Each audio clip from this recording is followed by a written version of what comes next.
Ei, gente, estamos aqui no projeto. Graças a Deus a gente marcou às 7, o pessoal chegou às 8, mas chegou.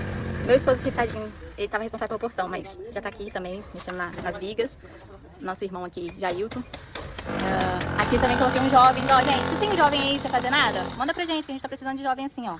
Fazer as coisas, ocupar esses meninos, fazer uns trabalhos, né, de homem, de pegar a responsabilidade. Nosso amigo Alex também tá aqui ajudando. Tá todo no traje ele. Essa é a roupa mais humilde que ele tem. Nós vamos fazer a fachada. Oi, amor? Vamos fazer a fachada. Foca é fazer a fachada. Tem que fazer essa viga aqui pra reforçar o muro. E vamos rebocar. E depois o nosso amigo Tony, que é um mega artista aqui do balneário, ficou de fazer a pintura, a arte. Tô nessa fé que vai dar certo. Agora animou.